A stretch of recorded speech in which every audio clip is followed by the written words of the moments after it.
ಆ, ಎಲ್ರಿಗೂ ನಮಸ್ಕಾರ. ನಮ್ಮ ಮನೋಜ್ ಬಗ್ಗೆ ನಾನು ಯಾಕೆ ಅಂದ್ರೆ ಮನೋಜ್ ಅನ್ನೋರು ನನಗೆ ಹೊಸದಲ್ಲ. 13 ವರ್ಷದಿಂದ ಗೊತ್ತು. ನಾನು NI ಕಾಲೇಜಲ್ಲಿ ಪಾಠ ಮಾಡುವಾಗ ಸ್ಟೂಡೆಂಟ್ ಆಗಿಂದ ಪರಿಚಯ ಆಗಿದ್ದು. ಆಮೇಲೆ IIT ಹೋದ್ಮೇಲೆ ಫ್ರೆಂಡ್ ಆಗಿದ್ದು. IIT ಲಿ MTech ಮಾಡುವಾಗ ಮನೋಜ್ ಫ್ರೆಂಡ್ ಆಗಿದ್ದು. ಅಲ್ಲಿಂದ ಆಶ್ಚರ್ಯ ಅನ್ಸ್ಬೋದು. ಗುರು ಶಿಷ್ಯಂದ್ರು ಅನ್ನೋದು ಏನಿಲ್ಲ. ಈಗ ಇಬ್ರಾಳು ಒಬ್ರು ಫ್ರೆಂಡ್ಗಳಿಗಿಂತ ಹೆಚ್ಚಾಗಿದ್ದೀವಿ. 13 ವರ್ಷದಿಂದ ಒಡನಾಟ. ಇವತ್ತು ನಮ್ಮ ವಿಡಿಯೋ 360 ಚಾನಲ್ಗೆ ಅವ್ರನ್ನ ಸಂದರ್ಶನ ಮಾಡ್ತಾ ಇರೋದು ಹೆಮ್ಮೆ ಅನಿಸ್ತದೆ. ಯಾವತ್ತೂ ಅದೊಂದು ಸಂತೋಷ ಕ್ಷಣನೇ ಅಂತ ಅನ್ಬೋದು. ಒಂದು ಭಾವುಕ ಕ್ಷಣ ಅನ್ಬೋದು, ಸಂತೋಷ ಕ್ಷಣ ಅನ್ಬೋದು. ನಿಮ್ಗೆಲ್ಲ ಆಶ್ಚರ್ಯ ಆಯ್ತಾ ಇರ್ಬೋದು, ಏನು ಗುರು ತನ್ನ ಶಿಷ್ಯನೋ ಇಲ್ಲ ತನ್ನ ಸ್ನೇಹಿತನ ಪರಿಚಯ ಮಾಡ್ಕೊಡ್ತಾ ಇದಾರೆ ಅಂತ, ಏನ್ ಮಾಡಿರ್ಬೋದು ಅಂತ. ಮನೋಜ್ ಅವರು NI ಅಂತ ಮೈಸೂರು ಪ್ರತಿಷ್ಠಿತ NI ಕಾಲೇಜಲ್ಲಿ BE ಮಾಡಿದ್ರು ಮೆಕ್ಯಾನಿಕಲ್ ಇಂಜಿನಿಯರಿಂಗ್ ಅಲ್ಲಿ. ಅದಾದ್ಮೇಲೆ IIT ಇದು ಗೌಹಾತಿಲಿ ಥರ್ಮಲ್ ಇಂಜಿನಿಯರಿಂಗ್ ಅಲ್ಲಿ MTech ಮಾಡಿದ್ರು. ಅದೊಂದು ಸಾಧನೆ, ಒಳ್ಳೆ ಗೇಟ್ ಸ್ಕೋರ್ ಮಾಡಿ ಅಲ್ಲಿಂದ ಟಾಟಾ ಮೋಟರ್ಸ್ ಅಂತ ಒಂದು ಒಳ್ಳೆ ಕಂಪ್ನಿಲಿ ಪುಣೆಲಿ ಕೆಲಸ ಮಾಡಿದ್ರು. ದೊಡ್ಡ ಪೋಸ್ಟ್ಗಳೆಲ್ಲ ಇದ್ರು. ಅದೆಲ್ಲನ ಬಿಟ್ಟು ತಾನೇ ಸ್ವಂತ ನಿಲ್ಲಬೇಕು, ಏನಾರ ಒಂದು ಅಚೀವ್ ಮಾಡ್ಬೇಕು ಅಂದ್ಬಿಟ್ಟು ಫುಡ್ ರಿಲೇಟೆಡ್ ಅಲ್ಲಿ ವರ್ಕ್ ಮಾಡಕ್ ಹೊರಟಿದ್ದಾರೆ. ಇವತ್ತೊಂದು ಮಿಲೆಟ್ ಲವರ್ಸ್ ಅಂತ ಒಂದು ಬ್ರಾಂಡ್ನೇ ಕ್ರಿಯೇಟ್ ಮಾಡಿದ್ದಾರೆ. ಅವರು ಅವ್ರ ಜೊತೆ ಶ್ರೀಮತಿ ಸಂಗೀತಾ ಮೇಡಮ್ ಹಾಗೆ ಸಂಜಯ್ ಸರ್ 3 ಜನ ಸೇರಿ ಒಂದು ಅಪರೂಪದ ದೇಶಕ್ಕೆ ಒಂದು ವಿಷಮುಕ್ತ ಆಹಾರ, ಹೆಲ್ತಿ ಆಹಾರ ಕೊಡಬೇಕು ಅಂತ. ಆ ಮಿಲೆಟ್ ಲವರ್ಸ್ ಬಗ್ಗೆ, ಮೇಯರ್ ಸಾಂಗ್, ಒಂದು ಫುಡ್ ಬಗ್ಗೆ, ಈ ವಿಷಯಗಳ ಬಗ್ಗೆ ನಾನು ಸಂದರ್ಶನ ಮಾಡ್ತಾ ಇದ್ದೀನಿ. ವಿವರಣೆ ಜಾಸ್ತಿನೇ ಕೊಟ್ಟಿದ್ದೀನಿ, ಆದ್ರೂ ಪರವಾಗಿಲ್ಲ. ನಮಸ್ಕಾರ ಮನೋಜ್ ಅವರೇ. ಹಾ, ನಾನು ನಿಮ್ಗೆ ಇಂಟ್ರೊಡಕ್ಷನ್ ಕೊಟ್ಟಂಗೆ ನೇರವಾಗಿ ನಮ್ದು ಹಿನ್ನೆಲೆ ಏನು ಬರಲ್ಲ, ನೇರವಾಗಿ ಫುಡ್ ಬಗ್ಗೆನೇ ಹೋಗ್ತೀನಿ. ಮಿಲೆಟ್ ಲವರ್ಸ್ ಅಂತ ಒಂದು ಬ್ರಾಂಡ್ ಕ್ರಿಯೇಟ್ ಮಾಡಿದ್ರಿ. ಸ್ವಲ್ಪ ನೀವು ಮಿಲೆಟ್ ಲವರ್ಸ್ ಅಂತ ಬ್ರಾಂಡ್ ಹೆಂಗಾಯ್ತು, ಮತ್ತೆ ಮೇಯರ್ ಸಾಂಗ್ ಅಂತ ಒಂದು ಫುಡ್ ಇಂಡಸ್ಟ್ರಿನೇ ಮಾಡಕ್ ಕೊಟ್ಟಿದ್ದೀರಿ.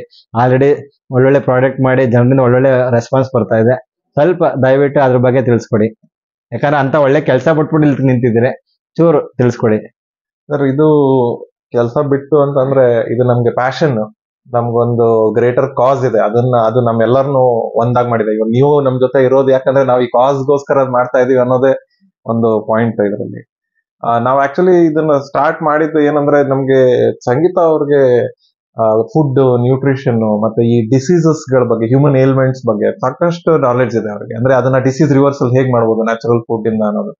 ನಾನು ಯಾವತ್ತು ಫುಡ್ ಬಗ್ಗೆ ಯಾವತ್ತು ಕ್ಯೂರಿಯಾಸಿಟಿ ಇಟ್ಕೊಂಡಿದ್ದು.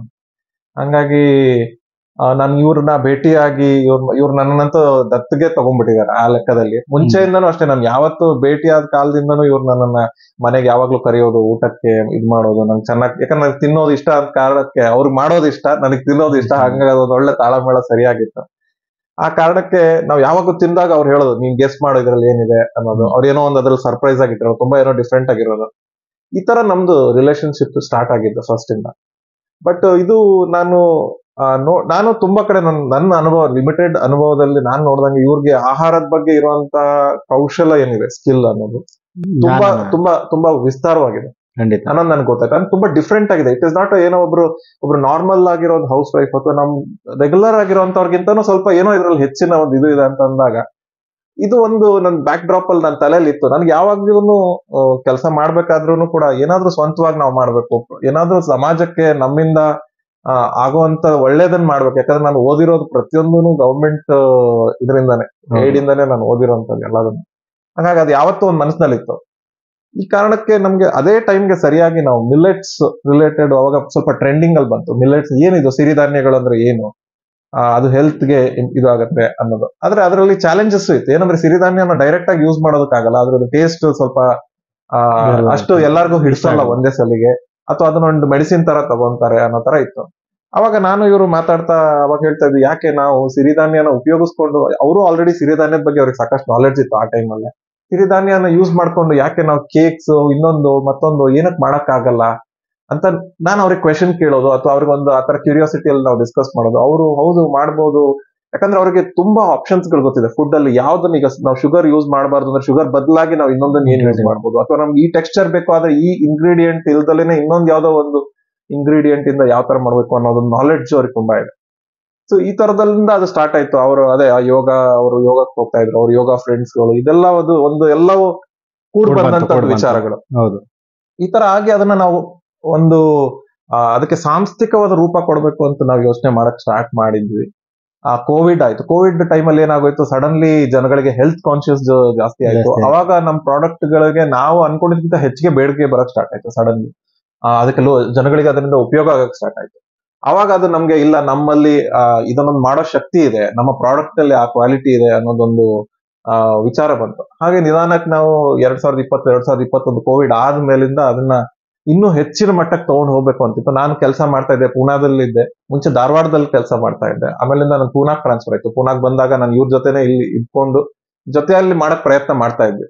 ಆದ್ರೆ ಇದು ಬೆಳೀತಾ ಹೋಯ್ತು ನಮ್ಮಲ್ಲಿ ಆ ಸ್ಟ್ರಗಲ್. ಯಾಕಂದ್ರೆ ನಾವ್ ಯಾರು ಬಿಸ್ನೆಸ್ ಬ್ಯಾಕ್ ಗ್ರೌಂಡ್ ಇಂದ ಬಂದಿರೋಂಥವ್ರಲ್ಲ. ನಮ್ಗೆ ಬಿಸ್ನೆಸ್ ಅಂದ್ರೆ ಏನು ಅಂತಾನೆ ಗೊತ್ತಿಲ್ಲ. ಏನೋ ಒಂದು ಮಾಡ್ಬೇಕು ಅನ್ನೋ ಒಂದು ತುಡಿತದಿಂದ ಹೇಳಿ ನಾವು ಒಂದಾಗಿ ಪ್ರಯತ್ನ ಮಾಡ್ತಾ ಇದ್ದವ್ರು. ಅಂದ್ರೆ ನಮ್ಗೆ ಪ್ರತಿಯೊಂದು ಹೆಜ್ಜೆನೂ ಕೂಡ ಇಲ್ಲಿ ನಮ್ಗೆ ಒಂದು ಒಂದು ಹೋರಾಟ ಮತ್ತೆ ಒಂದು ಕಲಿಕೆ. ಅಂಡ್ ನಾವು ಅದನ್ನ ತುಂಬಾ ಚೆನ್ನಾಗಿ ಎಂಜಾಯ್ ಕೂಡ ಮಾಡ್ತಾ ಇದ್ವಿ, ತುಂಬಾ ಅನುಭವಿಸಿ ಅದನ್ನ ಇದ್ ಮಾಡ್ತಾ ಇದ್ವಿ. ಇದು ಆಗಿ ನಾವೇನ್ ಮಾಡಿದ್ವಿ, ಒಂದು ಏನೋ ಒಂದು ಬ್ರ್ಯಾಂಡ್ ನೇಮ್ ಅಂತ ಕೊಡ್ಬೇಕು, ಈಗ ನಮ್ದೇ ಒಂದು ಬ್ರ್ಯಾಂಡ್ ಮಾಡ್ಬೇಕು, ಇವೆಲ್ಲ ಕಲಿತಾ ಬಂದ್ವಿ ನಾವು. ಹೌದಪ್ಪ, ನಮ್ದೊಂದು ಲೇಬಲಿಂಗ್ ಇರ್ಬೇಕು, ಒಂದು ಪ್ಯಾಕೆಟ್ ಅಂತ ಇರ್ಬೇಕು, ಅವಾಗ ಮಾತ್ರ ಜನಗಳು ಅದನ್ನ ಕರೆಕ್ಟ್ ಆಗಿ ಇದನ್ನ ರೆಕಗ್ನೈಸ್ ಮಾಡ್ತಾರೆ ಅನ್ನೋ. ಫಸ್ಟ್ ನರ್ಚರ್ ಅಂತ ಒಂದು ಬ್ರ್ಯಾಂಡ್ ಮಾಡಿದ್ವಿ. ನರ್ಚರ್ ಅನ್ನೋದು ಸಂಗೀತ ಅವರು ಡಿಸೈಡ್ ಮಾಡಿದ್ರು. ಯಾಕಂದ್ರೆ ಒಂದು ಫುಡ್ ಅಂದ್ರೆ ಅದು ಯಾವತ್ತು ನರ್ಚರಿಂಗ್ ಆಗಿರ್ಬೇಕು, ಅದು ಒಂದು ಏನೋ ಪೋಷಣಾದಾಯಕವಾಗಿರ್ಬೇಕು ಅನ್ನೋ ಒಂದು ಇದರಲ್ಲಿ ಆಧಾರದ ಮೇಲೆ ಮಾಡಿದ್ವಿ. ಅವಾಗ ನರ್ಚರ್ ಅಂತ ಮಾಡಿದ್ವಿ. ಬಟ್ ಅದನ್ನ ನಾವು ರಿಜಿಸ್ಟರ್ ಮಾಡ್ಸಕ್ ಹೋದಾಗ ನರ್ಚರ್ ತುಂಬಾ ಕಾಮನ್ ನೇಮ್ ಆಗೋಯ್ತು ಎಲ್ಲ ಕಡೆ ಇದೆ. ಆಮೇಲೆ ತುಂಬಾ ಜನ ಕೇಳಿದ್ರು, ಈ ಹೆಸರು ಕೇಳಿದ್ರೆ ಇದು ಫುಡ್ ಪ್ರಾಡಕ್ಟ್ ಅಂತ ನಮ್ಗೆ ಅನ್ಸಲ್ಲ, ನೀವ್ ಏನ್ ಮಾಡ್ತೀರಿ ಅಂತ ನಮ್ಗೆ ಗೊತ್ತಾಗಲ್ಲ ಅನ್ನೋ ತರ. ಆಮೇಲೆ ಅದಾದ್ಮೇಲೆ ನಾವು ನೆಕ್ಸ್ಟ್ ಒಂದು ಡೆವಲಪ್ಮೆಂಟಲ್ ಸ್ಟೇಜ್ ಅಲ್ಲಿ ಮಿಲೆಫಿಲ್ಸ್ ಅಂತ ಒಂದ್ಸಲಿ ಹಿಂಗೆ ಒಂದು ಹೆಸರು ತಗೊಂಡು ಅದನ್ನ ನಾವು ಲೋಗೋ ಡಿಸೈನ್ ಮಾಡ್ತಾ ಇದ್ದಾಗ ನಿಮ್ ಭೇಟಿ ಆಯ್ತು. ಅಂದ್ರೆ ಈ ತರ ನೀವು ಬಂದಿದ್ರಿ, ನೀವು ನಮ್ಮನ್ನ ಹಾಗೆ ಭೇಟಿ ಮಾಡಿ ಮಾತಾಡ್ಬೇಕಾದ್ರೆ ನಾನು ಅಂದಾಗ ನೀವಂದ್ರಿ ಇದೇನು ಹೆಸರು ಅಷ್ಟು ರಿಲೇಟೇಬಲ್ ಆಗಿಲ್ಲ, ಎಲ್ಲಾರ್ಗೂ ಅದು ರಿಲೇಟೇಬಲ್ ಆಗಿರ್ಬೇಕು ಅಂತ ಒಂದು ಇನ್ಪುಟ್ ಕೊಟ್ರಿ. ಅದೇ ಟೈಮಲ್ಲಿ ನಾವು ಒಂದಿಷ್ಟು ಜನರು ಕೇಳಿದಾಗ ಅದೇ ತರ ಅನ್ನಿಸ್ತು. ಯಾರೋ ಕೆಲವೊಬ್ಬರಿಗೆ ಮಿಲೆಫಿಲ್ಸ್ ಅಂದ್ರೆ ಇದು ಮಿಲೆಟ್ಸ್ ರಿಲೇಟೆಡ್ ಅಂತ ಹೇಳುವಂತ ತುಂಬಾ ಜನ ಸಿಗ್ಲಿಲ್ಲ ನಮ್ಗೆ. ಅವಾಗ ನಮ್ಗೆ ಅರ್ಥ ಆಗಿದ್ದೇನಂದ್ರೆ, ಇಲ್ಲ, ಇದು ತುಂಬಾ ಸಿಂಪಲ್ ಆಗಿ ಎಲ್ಲರಿಗೂ ಕಮ್ಯುನಿಕೇಟ್ ಆಗೋ ತರದ್ ಒಂದು ಲೋಗೋ ಇಟ್ಕೊಬೇಕು, ತುಂಬಾ ಫ್ಯಾನ್ಸಿ ಆಗಿರೋದು ಆತರ ಎಲ್ಲ ಏನು ಬೇಡ, ಈಸಿ ಆಗಿ ಫ್ಲೆಕ್ಸಿಬಲ್ ಆಗಿ ಆತರ. ಸಿನ್ಸ್ ನಾವೆಲ್ಲ ಮಿಲೆಟ್ ಲವರ್ಸ್ ಅಂತ ನಾವ್ ಯಾಕೆ ಇಟ್ವಿ ಅಂತಂದ್ರೆ, ಅದು ಈಗ ಆಹಾರವನ್ನ ಇಷ್ಟಪಡೋವಂಥವ್ರು, ಆರೋಗ್ಯವನ್ನು ಇಷ್ಟಪಡೋವಂಥವ್ರು, ಮಿಲೆಟ್ಸ್ ಅನ್ನು ಕೂಡ ಇಷ್ಟಪಡೋವಂಥವ್ರು. ಅಂದ್ರೆ ಇದನ್ನೊಂದು ಕಮ್ಯುನಿಟಿ ತರ ಬಿಲ್ಡ್ ಮಾಡಬಹುದು, ಅಥವಾ ಇದು it's a very relatable thing. ಆಮೇಲೆ ರಿಕಲೆಕ್ಷನ್ ಚೆನ್ನಾಗ್ ಆಗುತ್ತೆ ಅನ್ನೋ ಕಾರಣಕ್ಕೋಸ್ಕರ ನಾವು ಮಿಲೆಟ್ ಲವರ್ಸ್ ಅಂತ. ಓಕೆ, ಇದು ನಾನು ಹೇಳ್ತಾ ಇರೋದು 2-3 ಹೆಸರು ಇರ್ಬೋದು, ಆದ್ರೆ ನಾವು ಒಂದು 100 ಹೆಸರುಗಳನ್ನ ಪರಾಮರ್ಶೆ ಮಾಡಿರ್ಬೋದು. ತುಂಬಾ ಬ್ರೈನ್ ಸ್ಟಾರ್ಮಿಂಗ್ ಮಾಡಿದ್ವಿ. ಆಮೇಲೆ ಇದೊಂದು 5-6 ತಿಂಗಳು ಪ್ರಾಸೆಸ್ ಅಂತ ಅನ್ಕೊಂಡ್ಬಿಟ್ಟು ಅದಾಗಿದೆ.